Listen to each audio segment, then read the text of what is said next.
New questions tonight about an investigation involving a rash of carjackings and shootings in the city, including on the 401. We'll tell you about the concerns relating to the police response. And the Fed send transit help. Ottawa says it'll provide hundreds of millions of dollars to help Toronto buy new subway trains for its aging fleet.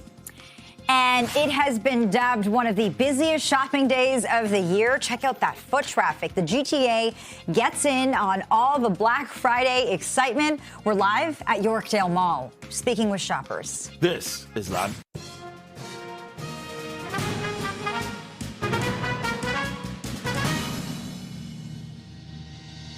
Good evening. I'm Bakari Savage. And I'm Lena Latafat. Thank you for joining us here on Live at 5. Questions are being raised today about whether police should have done more to warn people about a gunman firing at vehicles on the 401. A dashcam video taken early Tuesday shows a man brandishing a weapon and approaching vehicles along the highway in Mississauga. Police say shots were fired at more than 10 vehicles.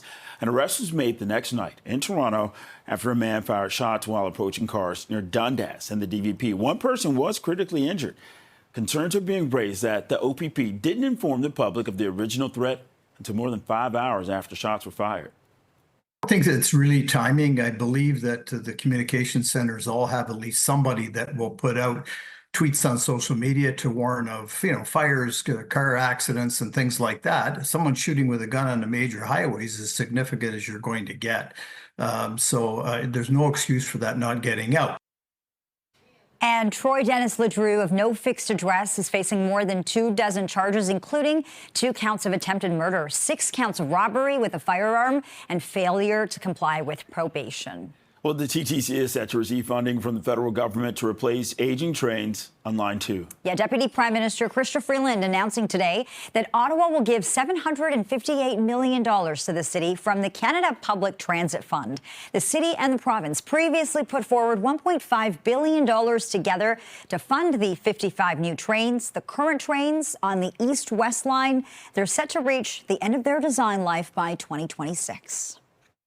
This money builds on the significant, consistent investments our government has been making in public transit projects across the country.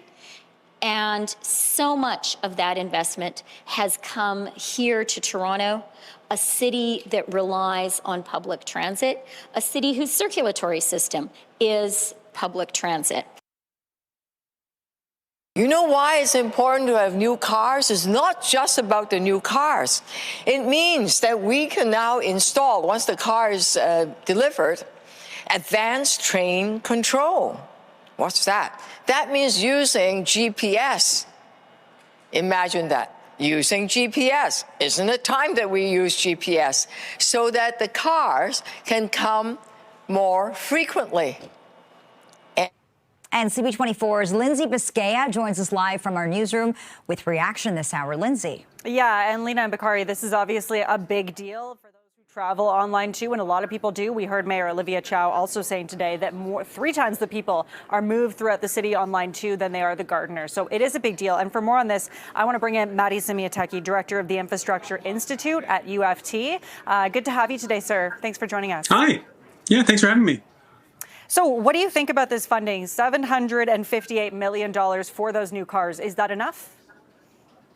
This is a big deal. This will buy 55 new cars. It will modernize Line 2, which is feeling shabby, which commuters are experiencing the delays as the cars age, as they start to break down. We need maintenance on that line. And this just feeds into upgrading the line, bringing it into the 21st century, and making sure that commuters have a reliable experience. What does that look like? I'm not sure that Toronto commuters know what that looks like in the 21st century. So when we do have these new cars up and running, what can riders expect, do you think? Will feel a lot like on Line 1. They'll feel like modern cars. They'll have connected gantries, so there's no doors that you go through in between the cars. The cars should be more reliable. They'll have air conditioning that works consistently. It will just be a much more user-friendly experience, and most importantly, it'll be more reliable and they can run more frequently. The mayor mentioned being able to install automatic train control so they can run more closely together. This line carries 400,000 riders per day. It is a huge workhorse for the system, and that needs to be reliable, and this will help get us there. Wow, yeah, that's a lot of riders. I thought it was interesting, though, that the design life for these cars ends in 2026, but we have heard from the TTC we might not get these new cars until 2030, so there's a bit of a gap there. Does that concern you at all? Yeah, I mean, the best time to have made this investment would have been years ago, and the second best time is today. So there will be a gap. The TTC will make investments to try to rehabilitate, keep them in a state of good repair. We have seen experiences where the systems have worn down. We saw a derailment, in fact, on the Scarborough Rapid Transit system. So it's really important that there's enough investment to make sure that these cars are maintained, the current ones, which are nearing the end of their life, until the new vehicles arrive. Okay, Maddie Simiateki, Director of the Infrastructure Institute at UFT. That's all the time we have. Thanks so much for joining us tonight. Thanks for having me. So there you go, Lena and Bakari, $758 million. This is all part of a larger fund from the federal government for transit, but pretty big deal for riders who take the TTC every day. Back to you. Okay, CP24's Lindsay Biscaya live from the newsroom talking about more money for transit. And speaking of transit. Oh, yeah. An update from Metrolinx on the long-delayed Eglinton Crosstown LRT. I feel like that is an understatement. As CP24's Melissa Duggan joins us live with this story. Melissa. We are out in the cold when it comes to telling you the story and in terms of telling you a date anytime soon on exactly when the Eglinton Crosstown LRT is going to open. On the other side of this fence, by the way, is one of the stations, the Eglinton station, by the way, that you could look forward to eventually getting in sometime, but we don't know when. A hint, though, is coming from Metrolinx CEO Phil Verster. Phil Verster came last night during a board meeting when basically he said, I'm paraphrasing here, that they are looking forward to moving forward to opening the Crosstown LRT sometime in the new year. So what are the delays all about right now? Well, we know that it was supposed to have opened in 2020. We're looking at 2025 in just a few weeks from now. So basically a 5-year delay. Started construction on this in 2011. It is over budget. It is over delayed. Something else we were hearing from Verster as well is that testing, he says, is about 95 to 96% complete. Some of the latest delays that they've been kind of dealing with, though, the latest glitches had to do with software. He says they're looking to resolve that right now. So what do people think in this area? What do businesses think in this area? You can expect that they are not too pleased. Here's some of the reaction.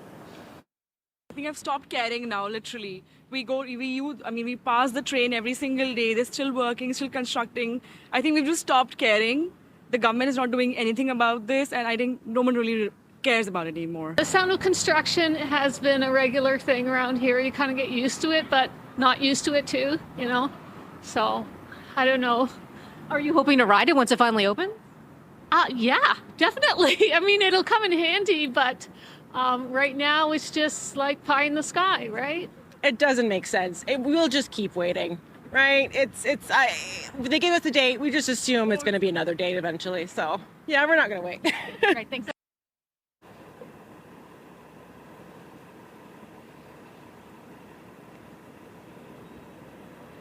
So quite the exercise in patience that people are going through, by the way. And like there is actual signs that testing is still underway. This happening last night. We saw some testing along this stretch here.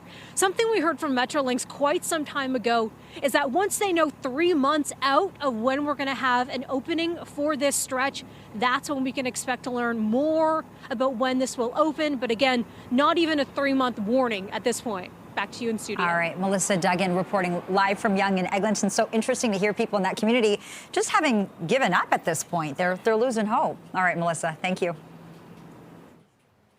As efforts continue to address the congestion crisis in the GTA, the province is taking another look at the 407. The transportation minister says he's been in talks with the company that owns the toll highway. Back in 1999, the province sold it in a 100-year deal. And there have been recent calls for the government to buy it back or at least subsidize the tolls for truckers in a bid to take the pressure off the 401. Premier Doug Ford says he's interested in building a massive tunnel under the 401 to absorb the overflow.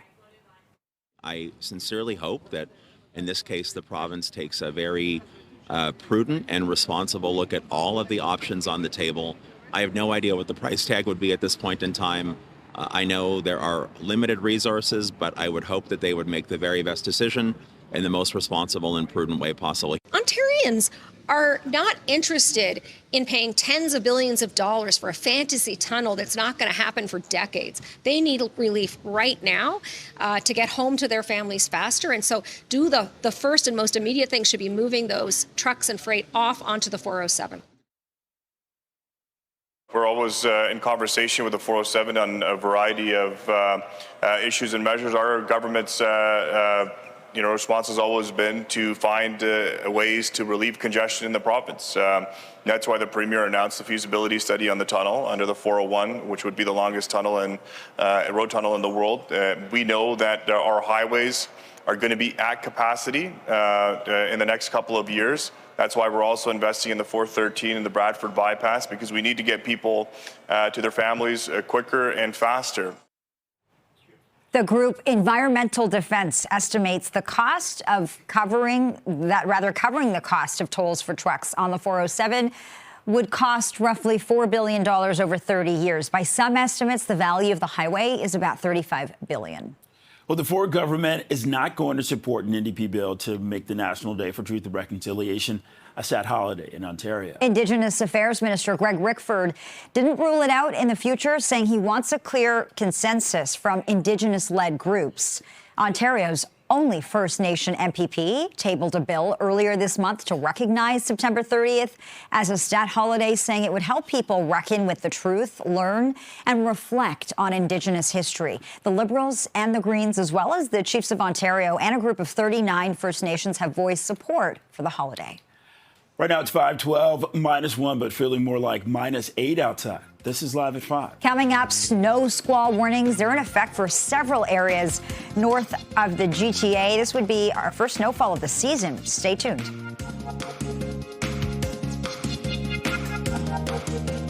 Welcome back. We are keeping a really close eye on a system for you tonight. Several areas north of Toronto could see some significant snowfall this evening and continuing through the weekend. Snow squall warnings have been issued for much of cottage country, including Bracebridge, Gravenhurst, Huntsville, Haliburton, Owentown, and Tobermory. Those regions could see over 30 centimeters of snow by tonight. And snow squalls brought on by lake effect snow, those could also be seen in some areas through to Sunday morning.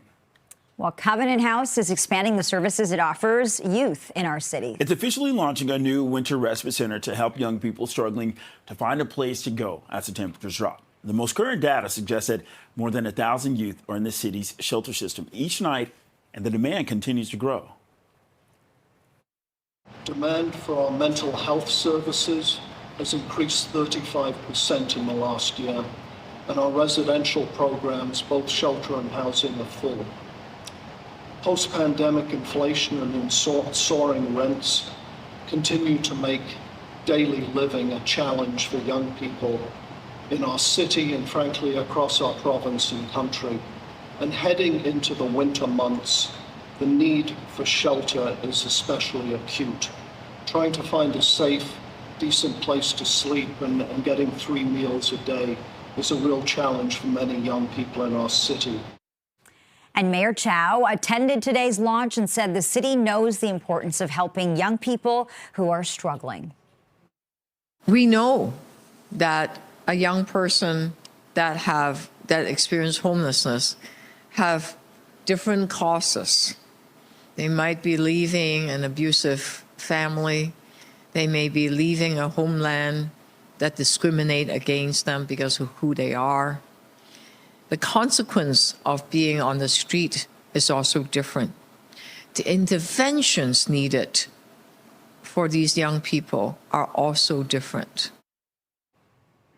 Covenant House has been helping youth in Toronto for more than 4 decades. In that time, it's welcomed 100,000 young people in need. And in the last year, the charity has supported 2,500 people, and the drop-in center sees about 100 people per day. Well, 6 people were taken to hospital as a precaution following a house fire in North York. Fire crews were called to the home on Upper Canada Drive near Bayview on the 401 just after midnight. Firefighters say there were flames coming from the roof. Everyone inside the home was able to get out safely. Crews are on scene. They're still just watching for any flare-ups. The cause, That's still being investigated, but it's not believed to be suspicious. Also making news tonight with auto theft in the GTA, still a serious problem. York Regional Police are giving us a glimpse at the high-tech ways they're trying to fight criminals. All right, look at this video. This is from a police helicopter. You can see the thermal imaging that officers use to follow a stolen vehicle from Vaughan to downtown Toronto. This was in September. And police say that the flight officers, they were able to support tactical officers on the ground as they tracked the vehicle down the DVP and then onto King Street. So police were eventually able to move in. They made 4 arrests and they recovered the stolen vehicle. Meanwhile, councillors in York Region have approved the 2025 police budget.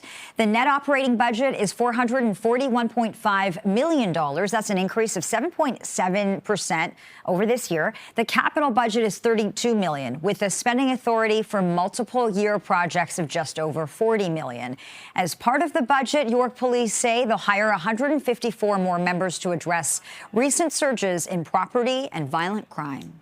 Well, Jim Jessup is going to take over for Matthew Pagg as the city's new fire chief. Yeah, his appointment was unanimously approved by City Council. Jessup will be tasked with overseeing all aspects of Toronto Fire and uphold its mission to protect life, property, and the environment. Jessup is currently the deputy fire chief and previously served as acting chief from August 2020 to April 2022. He officially takes over as chief on January 2nd. And Mayor Olivia Chow says she's confident in Jessup's ability to replicate the impact left by Matthew Pagg. The new fire chief got announced. He has many years of experience and he's been a deputy fire chief. I saw him last night and City Council at the last meeting confirmed it. So we're excited that we have a new fire chief. Now, the former fire chief, Matthew Pagg, is big shoes to fill. He have done phenomenal work, especially during the COVID time. Pegg retired in October after more than 30 years as a firefighter, 8 of those as the city's fire chief. This is Live at 5 on Toronto's Breaking News, CP24. Today's Black Friday, which is expected to be the biggest shopping day of the holiday season. Coming up, we're going to have a live update from the Yorkdale Mall.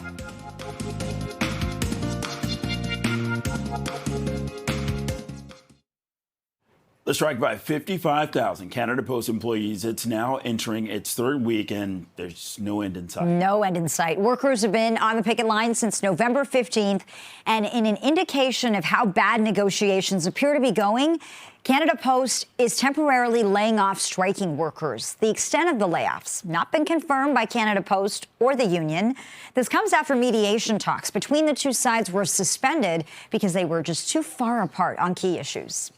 Well, it's been a busy day for shoppers looking for Black Friday deals as the holiday shopping season ramps up. Yeah, CP24's Arda Zakarian has been checking out the action at Yorkdale Shopping Center. She joins us live with more on Black Friday. You seen any good deals, Arda? Arda, have you gotten anything for us, though? Ooh, for you guys? Maybe not, but for me, I'm going to say affirmative. Yeah, so there's anywhere from 10% to 50% off. And would you believe it? 80,000 people come to Yorkdale today to shop. You can imagine what that does to the parking lot, but they do have security guards that are manning the direction and traffic control there. So it wasn't too bad getting in. With me is Kieran. Kieran has been shopping too. So what have you gotten so far? And did you find the deals were good? I found the deals were great. I got a massive haul for myself. The main thing I came for, I managed to get the last one of. It was about 30% off, which was pretty good. And then I went right back and bought even more goodies too. Oh, so you left the store and then came? I left the store and I went straight back in thinking, yeah, I'm going to buy some more actually. I may as well now that time's here. But yeah, I didn't expect to spend as much as I did, but I'm happy I did. Are you done your shopping or are you going to continue? I want to say I'm done, but I think we both know I'm going to go and do some more. So we'll see what happens. I might end up back in Lego. I'm not too sure yet. Getting here is a bit of a hike for lots of people, whether you're driving, taking the train. How did you get here? I got here by the TTC. I took the subway from downtown. It was okay. It was pretty quick to get in, but as soon as I reached Yorkdale, I could tell the 80,000 people were here. It was very busy. Some people are here in person because they don't want to shop online because of the Canada Post strike. What about you? Is that something that you put into this whole thing? Yeah, it was a little bit of thought. My mum actually sent me a care package over from England, but I haven't received it yet because of the strikes. So I thought, you know what, I'm just going to head out, see this place in person, and yeah, get some good deals. Thank you so much, Kieran. It's such a pleasure to talk to you. Thank you for sharing us about your Black Friday deals. Appreciate it. So if you are headed to Yorkdale, pack your patience, but also your wallet. Back to you. That's a good point. Arda Zakarian live at Yorkdale. Looks very busy where you are tonight. Arda, thanks so much. Well, something that could help, the Liberals proposed 2 months GST break. It is another step closer to reality. Yeah, the Liberals passed the bill in the House of Commons last night with support from the NDP and Green Party. The Bloc Québécois and Conservatives voted against it, with Pierre Poilievre calling it a tax trick. Now, if signed into law, the bill will eliminate federal taxes on a number of items, including children's clothes and toys, along with restaurant meals. Well, the bill was also supposed to include a $250 benefit for Canadians who made up to $150,000 last year. But the NDP wanted the tax break and benefit separated in order to expand the benefit to include more Canadians. Well, Prime Minister Justin Trudeau says the NDP turned its back on working Canadians. Seeing hardworking Canadians who get up, go to work every day, and make our economy and our communities successful, and recognizing them specifically that might not be benefiting from other programs and showing that we see them, that's what this is all about. So to see the NDP, which was supposedly the party of workers, turn its back on hardworking Canadians and say, no, we shouldn't be delivering this check unless we expand it massively, is not recognizing working Canadians for the challenges they're facing. The GST bill is now off to the Senate for a second round of scrutiny. It'll need to pass the upper chamber before the holiday tax break can become a reality on December 14th. It's 5:25 -1. This is Live at 5. Coming up, John Herdman has resigned as head coach of Toronto FC. We'll have the latest straight ahead.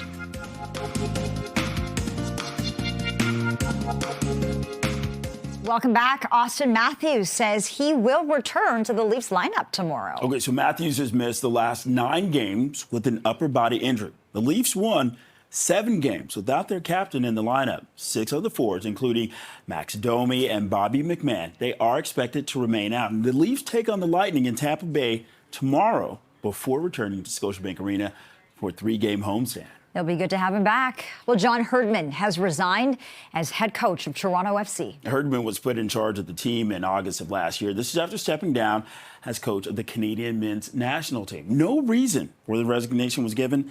This was in the release by TFC. The Paris Olympic drone spying scandal. It's already cost Canadian women's head coach Bev Priestman her job in the wake of the recent release of an independent report. A FIFA appeals committee ruling this summer, it also put Herdman at ground zero within Canada Soccer for spying on rival teams. 5:29 -1. You're watching Live at 5. And questions over the police response to a gunman firing shots on the 401. The latest on the concerns, it's coming up.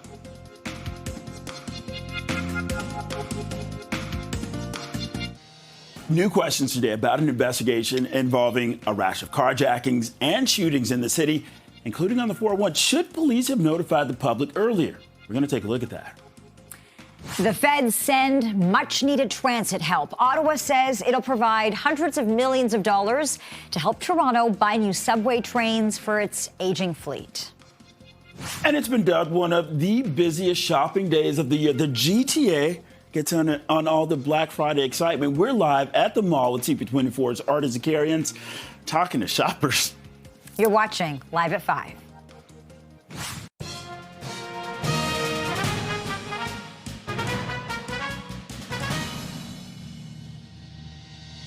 Good evening, and thanks for joining us. I'm Lena Latafat. And I'm Bakari Savage. As the Canada Post strike drags on, thousands of shoppers are hitting brick-and-mortar stores for one of the biggest shopping days of the year. Yeah, busiest and biggest. CP24's Arda Zakarian has been checking out all the Black Friday action at Yorkdale Shopping Center, and she joins us live now. Arda, how's the strike impacting people's shopping plans?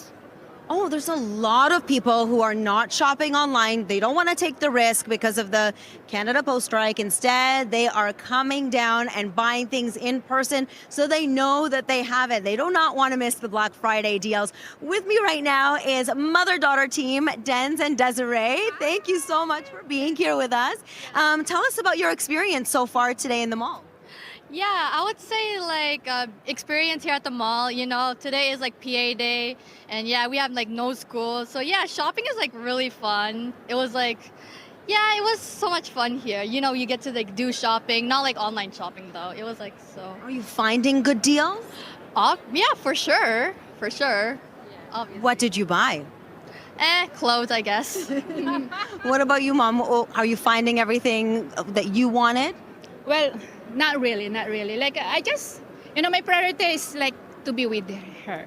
Because it's PA day, because Mama's always busy, you know. I work in healthcare, so, you know, it's hard for me to find time to be with her. So this is my best time to be with her, actually. And, you know, be in the mall, enjoy the, you know, the new surroundings. Yes. Catch a little bit of Christmas spirit. And maybe we can, you know, find something beautiful, something that could, you know, like give us interest to be, you know, to be in our Christmas tree, like, you know, so, yeah. Thank you, Desiree. Thank you, Denz, for being with us. And they are just 2 out of 80,000 people that are coming here, walking through Yorkdale Mall. Super busy today. Lots of people. You can see it's filled already, including the parking lot. There's lots of cars in the parking lot for sure.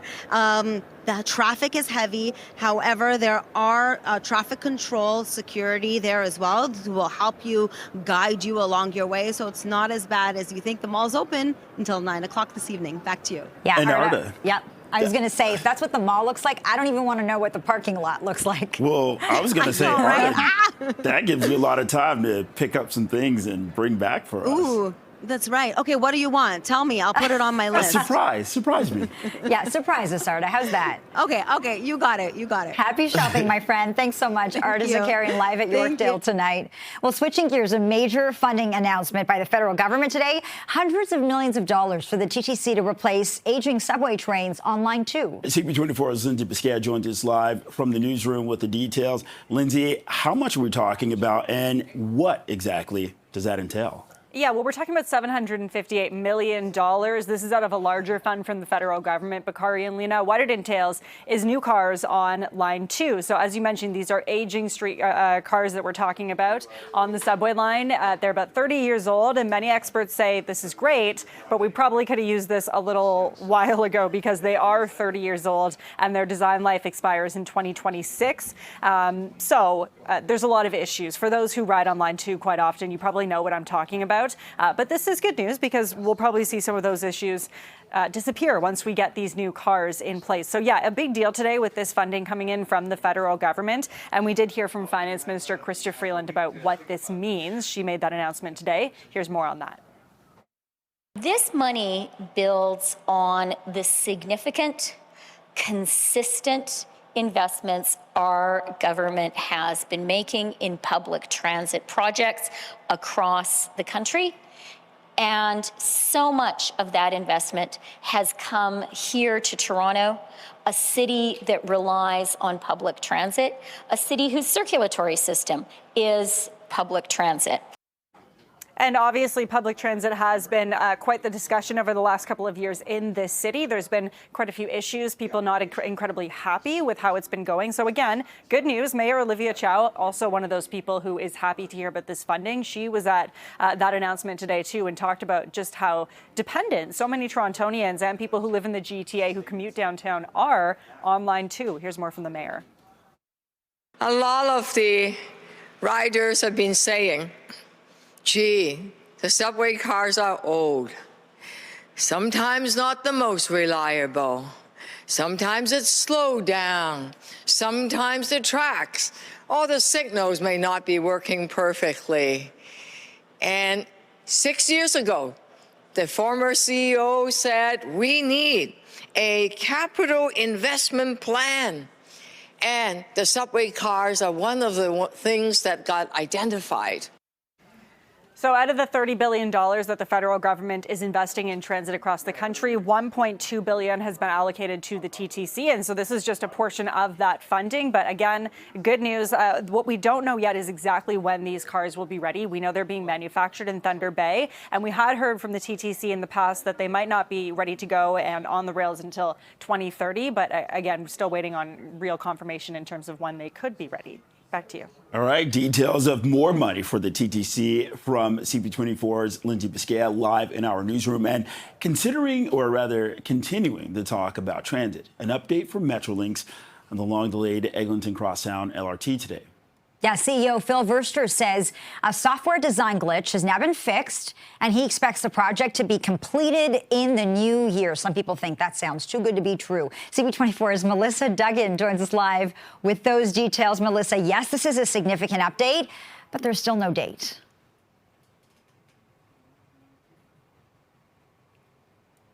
For any sort of update when it comes to when is this thing gonna open?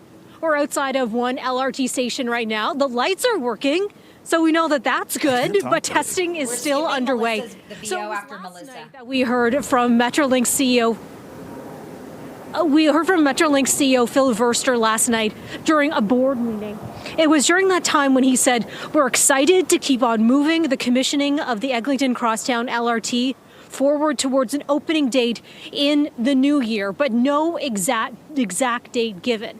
We know that it was supposed to open in 2020. Construction began in 2011. But throughout this whole process, it has gone over budget. It has been over delayed. And people around here and businesses, you can expect them to be a little overly frustrated. Some of them even losing hope. Have a listen. I've been living here for like 10 plus years. And as the whole time I've lived here, it's been construction. It is frustrating. It's constant. The dust is constant. Like there's always a mess. There's always a new side of the sidewalk that's closed off. The streets are always a disaster. So yeah, it's a bit frustrating. When they are working, it is a bit disruptive. So yeah, I'm not frustrated. I'm kind of indifferent, really. It's. Are you hoping to ride it when it finally opens? I mean, if I'm still working, that might be the next 30 years, it seems, right? So, we'll see. You might be retired by then. I might be retired by then, yeah. Great, thanks. I have friends out in Scarborough, and I was hoping I would go to their Christmas party on the LRT, but that's not going to happen. Maybe Christmas 2025? I hope so. I gotta say, people have a sense of humor about the whole thing, at least. And now, some of what we're also hearing from Metrolinx's CEO last night was he says that a revenue service demonstration is expected sometime in the early months of 2025. So what is that? Well, Metrolinx defines that as a phase of demonstrating the rail service capabilities for the project. But listen, bottom line, we still don't have an exact date of when this is going to be open, but we are hearing that 95 to 96% of testing has been completed so far. Back to you. All right. Melissa Duggan reporting live tonight. Melissa, thank you. As efforts continue to address the congestion crisis in the GTA, the province is taking another look at the 407. Yeah, the transportation minister says he's been in talks with the company that owns the toll highway. Back in 1999, the province sold it in a 100-year deal. And there have been recent calls for the government to buy it back or at least subsidize the tolls for truckers, all in a bid to take the pressure off the 401. Well, the premier says he's interested in building a massive tunnel under the 401 to absorb the overflow. I sincerely hope that in this case, the province takes a very prudent and responsible look at all of the options on the table. I have no idea what the price tag would be at this point in time. I know there are limited resources, but I would hope that they would make the very best decision in the most responsible and prudent way possible. Ontarians are not interested in paying tens of billions of dollars for a fantasy tunnel that's not going to happen for decades. They need relief right now to get home to their families faster. And so the first and most immediate thing should be moving those trucks and freight off onto the 407. We're always in conversation with the 407 on a variety of issues and measures. Our government's response has always been to find ways to relieve congestion in the province. That's why the Premier announced the feasibility study on the tunnel under the 401, which would be the longest tunnel road tunnel in the world. We know that our highways are going to be at capacity in the next couple of years. That's why we're also investing in the 413 and the Bradford bypass, because we need to get people to their families quicker and faster. And the group Environmental Defense, it estimates that covering the cost of tolls for trucks on the 407, that would cost roughly $4 billion, but over 30 years. And by some estimates, the value of the highway, it's $35 billion. 542, -1 out there. You're watching Live at 5. And coming up, snow squall warnings. They're in effect for several areas north of the GTA.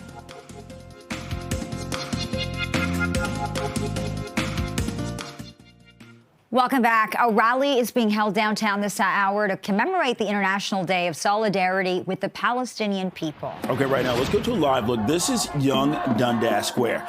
Those gathered say that they are seeking to amplify Palestinian voices and pressure governments to take concrete action to end the violence and address the root causes of the conflict in Gaza. They're also calling for a permanent end to Canadian arms exports to Israel and indirect arms transfers. And they want diplomatic ties with Israel to be severed and sanctions against Israel for war crimes and genocide. Well, several areas north of Toronto could see some significant snowfall tonight and continuing through the weekend. Snow squall warnings have been issued for much of cottage country, including Bracebridge, Gravenhurst, Huntsville, Haliburton, Owentown, and Tobermory. Those regions could see over 30 centimeters of snow by tonight. Snow squalls brought on by lake effect snow could also be seen in some areas all the way up to Sunday morning. And staying with the frigid temperatures and the wintry weather, Covenant House is expanding the services it offers youth in our city. It's officially launching a new winter respite center to help young people struggling to find a place to go as the temperatures drop. So the most current data suggests that more than 1,000 youth are in the city's shelter system each night, and the demand continues to grow.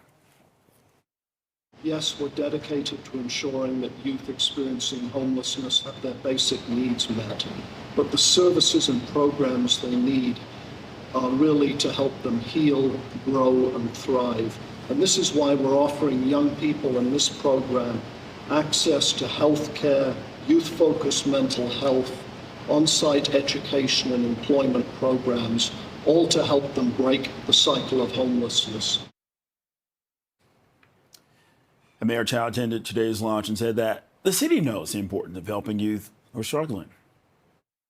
We are very pleased today to announce that the City of Toronto is investing over $800,000 for a winter respite program for young people. We know that Covenant House doesn't just offer a bed. You see beds here. But they offer hope. Covenant House has been helping young people in Toronto for more than 4 decades now. In that time, it's welcomed 100,000 young people in need. In the last year, the charity has supported 2,500 people, and the drop-in center sees about 100 people per day. Right now it's 5:47 -1. This is Live at 5. Coming up, we'll tell you who Toronto's next fire chief is going to be. We'll also tell you what the mayor is saying about that. Stay with us.